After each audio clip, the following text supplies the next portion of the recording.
my God, this is a monster. We all chased our dreams, and now we chase our Basquatch. Basquatch. Holy sunfish! Grab it. You're watching the Basquatch Hunter, fish out of water.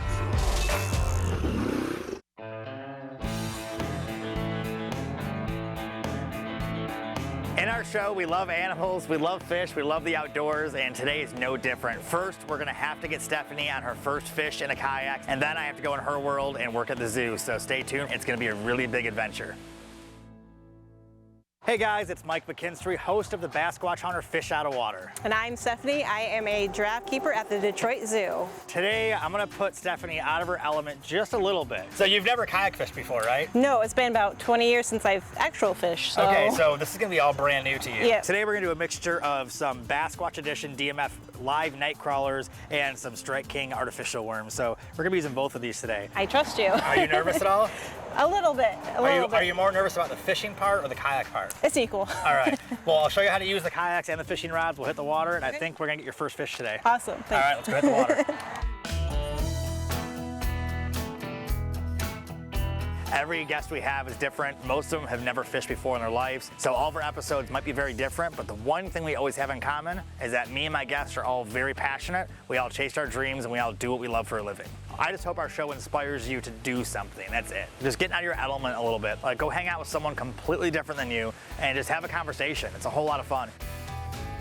Today we're fishing with Stephanie from the Detroit Zoological Society. She's used to working with big giraffes all day, but today I'm gonna get her on her first fish in a kayak. Being in the kayak, I was a little nervous at first, but it's definitely more comfortable than I thought it was. There's no tilting at all. I feel very safe and secure in it. Today is bright bluebird skies, overhead sun, no clouds. I always say what's best for the fishermen is usually not best for the fish. We got about a 78 to 79 degree surface temperature. It's about 83 degrees, 84 degrees outside, almost 90 with the real field temperature. So today's gonna be a little bit tougher for the fishermen and the fish. Fish on. All right, first cast, first fish. Mike being an amazing fisherman, of course he caught a bass on his first cast. Oh no, it came off. Oh, I wanted that one so bad, it was so pretty. All right, well, we're fishing right here.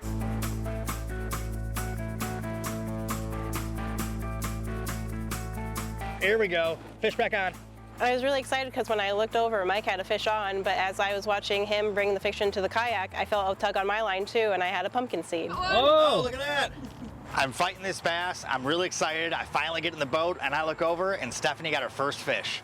Oh, look at that. We doubled up. We found the food and the predator here. It was really exciting getting my first fish in 20 years. I didn't disappoint Mike by not catching a fish today, so I'm excited. They're really pretty fish. It's one of the prettiest freshwater fish in my opinion. You got them? Yep. There you go. I did it! What do you think? Your first fish? That's awesome. Thank you. All right, Stephanie, you got your first fish. You broke the seal. Now you're officially a kayak fisherman. It was amazing. I've always liked looking at pumpkin seeds in pictures, but seeing it up close was amazing. They have such bright, beautiful colors. While you were reeling that in, I got a really nice largemouth bass over here. So that's your first time holding a largemouth bass, isn't it? Yes, it is. That's cool. That's 2 species so far today. Now I got to get her on her first bass of the day.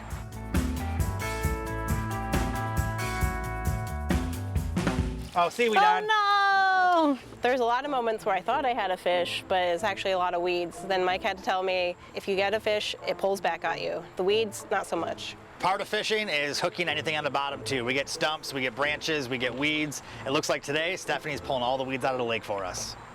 Fish or weeds? Weeds. So we call that a grass bass. Mike says it's called a grass bass when you catch weeds, so at least I caught some sort of bass. You have this amazing gift of catching everything but fish in here today. It's all right, Stephanie. We'll find our fish soon. I hope I do better in your world than you're doing in mine. I'll tell you that. The Basquatch Hunter, fish out of water, is brought to you by Amerigas, the Propane Pros, DMF Bait Company, FX Custom Rods, AgTech Logic, Feel Free Kayaks, Zotford and deals in the D.com, Yak Attack, Lose, Strike King. Produced by Basquatch Productions. Stay tuned for more fishing. You're watching the Basquatch Hunter, fish out of water.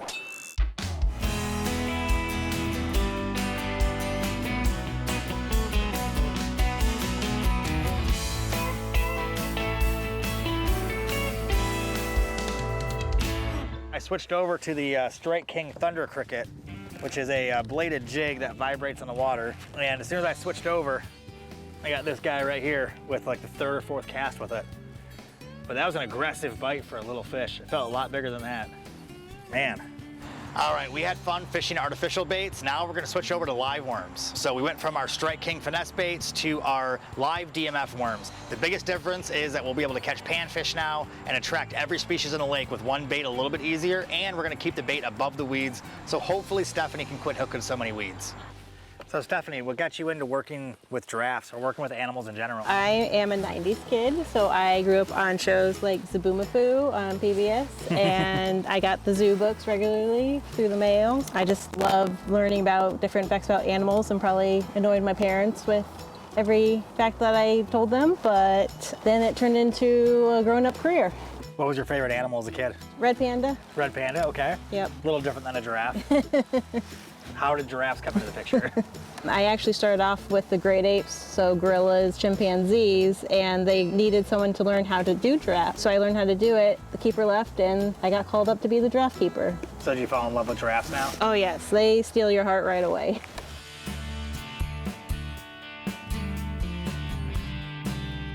I got a bass. We switched to worms, and I got a first fish right away. It's a little baby bass. Look at that. That is the smallest bass that I've caught all year. This is a record for me. Well, like I said, worms will attract all species, even this little one right here. Oh, look at this, another species. This is a nice yellow perch. The airs are really nice. Look at that pumpkin seed. Oh, it's pretty. Isn't that beautiful? These fish definitely love the worms. We keep on catching them one after another. It's my third species. I think my fifth or sixth fish today. I think I'm gonna focus on getting Stephanie her fish now. All right, Stephanie, it's your turn to catch up. That's a fish. Is it a fish? It's a fish. Pull it in. Pull it in. Yay! Don't celebrate yet. You gotta get past those weeds that you probably just got stuck on. I did. Yep. Pull it. Keep on reeling. Just keep on reeling. No. Did it come off? It came off. My first fish on the worm, I lost it. I think I lost it in a bunch of weeds. Go figure. Oh, you almost had that fish, Stephanie. Really close. You gotta set the hook a little bit better. You'll get it. Pull, pull. Reel, reel. Don't stop reeling. Don't stop reeling.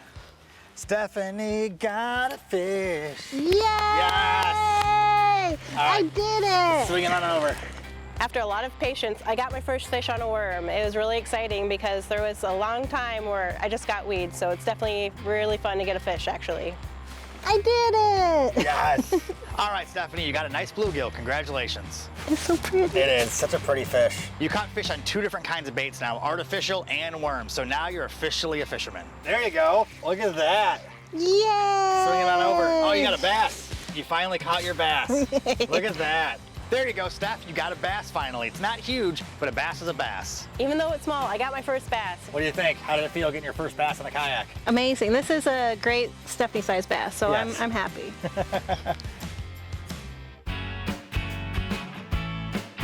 Well, we had a lot of fun fishing today. Thank you for coming into my world. I think you had a little bit more fun than you expected. At the beginning of the day, I was nervous about being on the kayak since I've never been in a pedal kayak before, but at the end of the day, I felt super stable in it. After Mike taught me the basics of fishing, I definitely want to go fishing again. We had a great time catching big fish. Now we're gonna go work with the tallest land mammal. We're gonna head to the Detroit Zoo and work with some giraffes now in Stephanie's world. So stay tuned for more fun. I had a great day fishing with Mike today, but I'm excited to put him in my world, working with the giraffes, doing some training, some cleaning, and making some enrichment for them. Mike seemed very confident today, but just wait till he gets in my world. I think he's going to be a bit surprised. Keep your lines in the water. We'll be right back.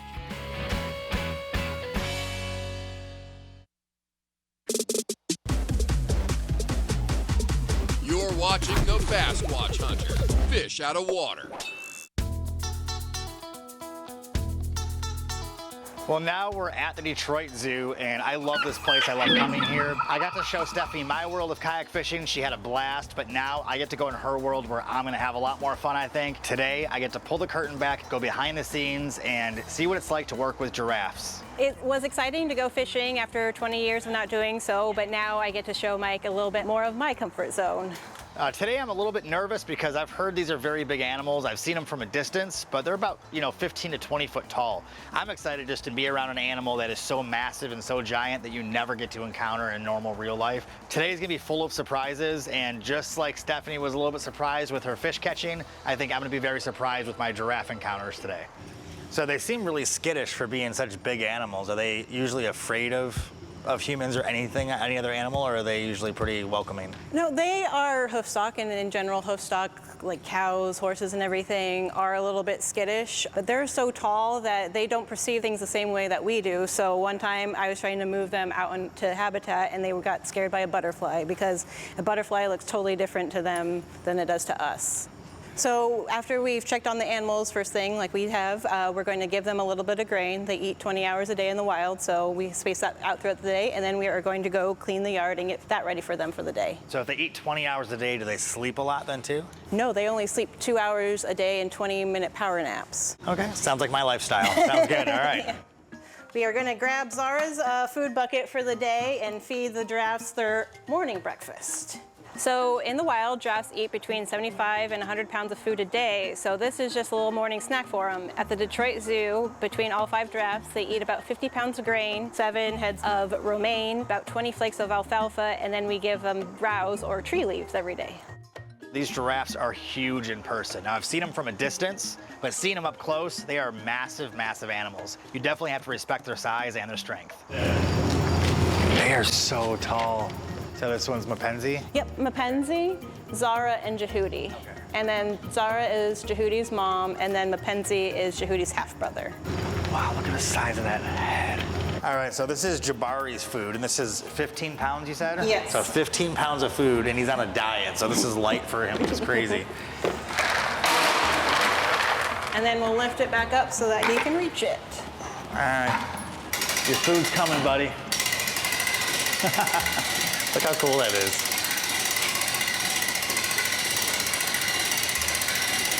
So is he the only one that gets fed like this?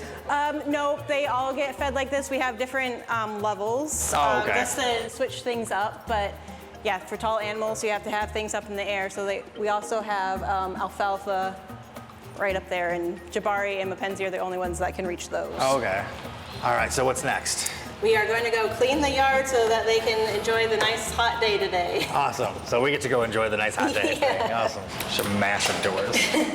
With our male giraffes being 19 feet tall and 2,500 pounds, you need a giraffe-sized door for giraffes. So behind this giant steel door here is the outdoor habitat for the giraffes, and I cannot wait to see it for the first time.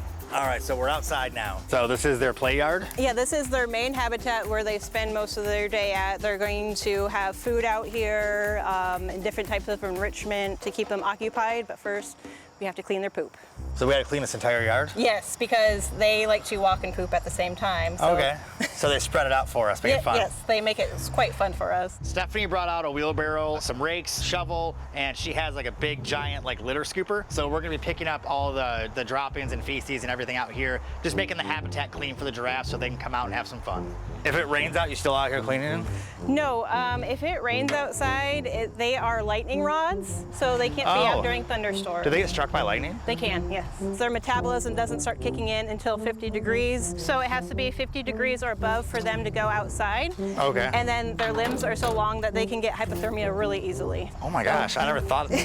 What a crazy risk to have, like, being that tall. Cleaning up the outdoor habitat is very interesting because their feces are like rocks. They're like little round balls everywhere, all over the place. So it's kind of hard to tell the difference between what I'm picking up and what is natural that I'm supposed to be leaving there. Mike's not doing too bad. I mean, I have 2 years worth of scooping experience, so not too bad. You know, this isn't as bad as I would expect, except it's a really big litter box. Outside working in the habitat is not bad at all. I could do this all day.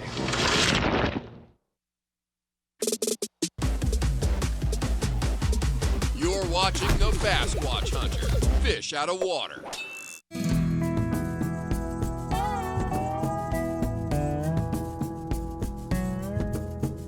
Well, the habitat is cleaned outside, so now we're gonna head inside and get the enrichments ready for the giraffes.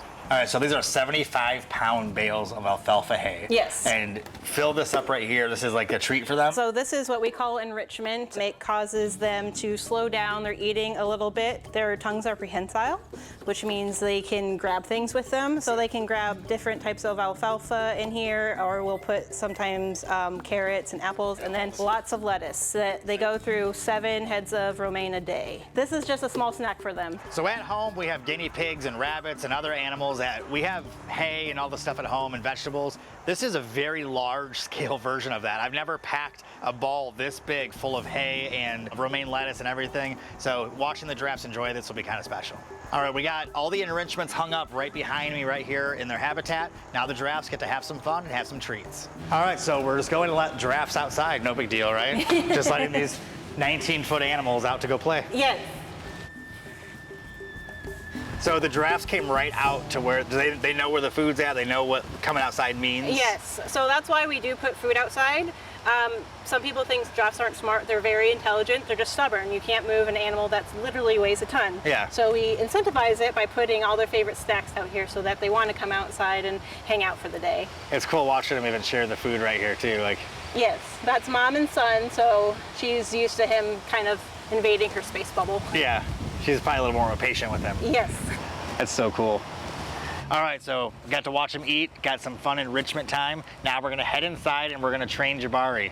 Yes, we're gonna do some hoof work training with them, kind of like filing your nails, Okay. just to see a little glimpse of what I get to do every day with their training program. All right, that sounds fun. Now we're gonna head in and work with Jabari on some training. I think we're gonna get really close and personal, and I'm really excited. Oh my gosh. The first thing that we use is a target, and that helps focus the giraffe to know that they're in a training session and help bring them forward a little bit closer. So we are going to have him present his feet. We do hoof work here. They naturally wear down their hooves, but since they literally weigh a ton, we just want to make sure that their hooves are not overgrown so that all their weight is properly distributed between their 4 hooves. Can I feed him one? Oh yeah. Yeah, he has them. Oh my gosh, is that cool? So giraffes use their tongue to pull in their food. So you could feel their tongue on your hand. It feels like sandpaper, but it's really, really strong. These things are incredible up close because when they pull their head down, you really get that perspective of how tall they really are. This is amazing. Hey, buddy. So now we get to work with Jehudi. Jehudi is the 1-year-old giraffe, and Stephanie has a great relationship with this giraffe in particular because she's been working with him since he was literally born. Right now we're just doing some tactiles. Again, we do that to just make sure everything seems healthy, no swelling along the jawline. And then we also do tactiles. They have a jugular vein that runs along their neck. So we were actually able to get some blood from him to make sure that all his blood work came back normal, and it did. So he is very cooperative during training. Training is important with the giraffe so that they can be a part of their own healthcare. Since they are so large, it's hard for them to be immobilized, so they have to be a part of their own healthcare so that we can check to see if they have any dental issues and they can get vaccinated without problem. It's important for other people to not do this with wild animals or even these zoo animals because they can be dangerous. Since I've been working with him for so long, I understand his body language and his signs that he's uncomfortable, but other than that, you can get seriously injured. They can kill a lion with one kick of their hooves, and they can give a person a concussion just with their head. So oh, wow. You just have to be very careful around them. There's a lot of respect for these animals Yes. and for their strength. Yes. Watching Stephanie work with Jehudi is incredible. They definitely have a great relationship. You can tell a lot of love, care, and passion goes into taking care of these animals. Today was an awesome day. I'm starting to learn that all the zookeepers here have a very special relationship with their animals, and this isn't just a job to them, it's a passion. I had a great day showing my part of my world and taking care of the giraffes at the Detroit Zoo. I'm so happy that he was just as passionate and seemed just as interested in how amazing they are as I am. Before this whole experience, I thought that Mike and I had very opposite jobs, but but with working outside, both fishing and at the zoo, and being up close and personal with nature and animals, we actually have a lot in common. Well, it's always a great time when I come to the zoo. I had a lot of fun taking Stephanie fishing, and I had a great time today working with Stephanie in the habitat for the giraffes. But now I'm gonna go enjoy the rest of the zoo. There's a lot to offer here, a lot of experiences, and it's always a big adventure when you come here. So if you're in Michigan or you come to Michigan, make sure you make this a destination. Check out all the great zookeepers and the animals. They do so much here outside of just what you see, and hopefully today helped open your eyes a little bit, pull the curtain back, and show you all the amazing work and care and passion that goes into making these animals happy. Well, he's eating right over your shoulder. Right over your shoulder. Hi. Come on, fishy, fishy, fishy. Yeah, I think we're gonna switch to being a weed squatch hunter here because I'm hooking more weeds than I am fish too. On the next episode of the Basquatch Hunter, fish out of water. Look at that! Look at that! I got my first fish. Y'all got this on camera? Hey there, Mike. Told you, watch out for your job. What?